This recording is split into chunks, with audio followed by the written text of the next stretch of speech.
guys, welcome to my mini vlog. अनि आज चाहिँ म अन्डा करी बनाउन जाँदैछु बेलुकाको तयारीको लागि। अनि मैले 3टा अन्डा अनि 3जनाको लागि राखेँ। अनि मैले कुकर पनि बसाएँ, अन्डा र आलु हालेर मैले बनाउन बिर्सेछु अनि पछि लगाएँ त्यसलाई। अनि मैले टमाटर पनि साइडमै राखेको थिएँ, टमाटरलाई लिएर पहालेँ।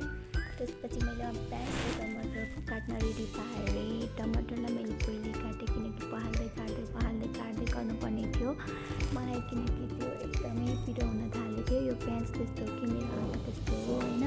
अनि सायद सबै थिएन, अनि मैले बल्ल काटेको थिएँ। अनि यतापट्टि अन्डा पनि पाकिसकेको थियो, सिक्का लागेर। अनि मैले यता टमाटर पनि रेडी गरेँ। अनि मैले खाजा खाएको दिउँसो अल्छी लागि राखेँ थिएँ त्यत्तिकै। अनि त्यसलाई पखालेँ, आलुहरू सिटी लगाइराख्यो। आलु मैले भाँडा पखालेर ब्याउन्जेलसम्म आलु पनि पाक्यो, आलु र अन्डा। त्यसलाई मैले सेलाउनको लागि एकछिन राखिदिएँ। अनि मैले सबै काटेर रेडी पारिसकेको थिएँ। अनि मैले बनाउँछु भन्दै थिएँ अन्डा करी, आज भ्लग बनाउँछु भन्दै थिएँ। त्यसपछि बिचमा आइपुग्छ क्या अहिले यहाँ भाइ।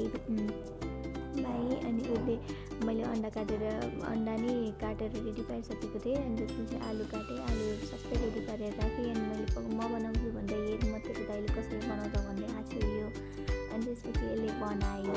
यसले फर्स्टमा त मैले पनि त्यही नै रेसिपी गर्छु होइन, त्यही नै अन्डा भुट्छु। अनि अन्डा भुट्यो, अन्डा यसरी रातो भइसकेको थियो। त्यसपछि यसलाई निकालेर प्याज हाल्यो। अनि प्याज नि बुटुर भुटेर रातो बनाउनु पर्ने थियो। अनि त्यसले रातो पनि बनायो, भुटेको छ रातो बन्यो। यतिको रातो भइसकेपछि टमाटर हाल्यो। टमाटर हालेर मेरो पनि तरिका यहाँसम्म त एउटै हो होइन।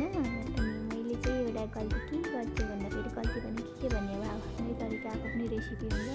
अनि मैले चाहिँ पछि अन्डा पानी हालेर अन्डा हाल्थेँ। अनि उसले चाहिँ नुन बेसार सबै हाल्यो, आलु पनि भुट्यो। अनि त्यसपछि अन्डा पनि त्यहीँ हालेर भुटेको। अनि अन्डा पनि त्यहीँ हालेर भुट्यो। अनि मैले चाहिँ पानी हालेर भुटेँ। अनि उसले अन्डा त्यहीँ हालेर भुट्यो। त्यसपछि अनि मसला हाल्यो। त्यसपछि चाहिँ पानी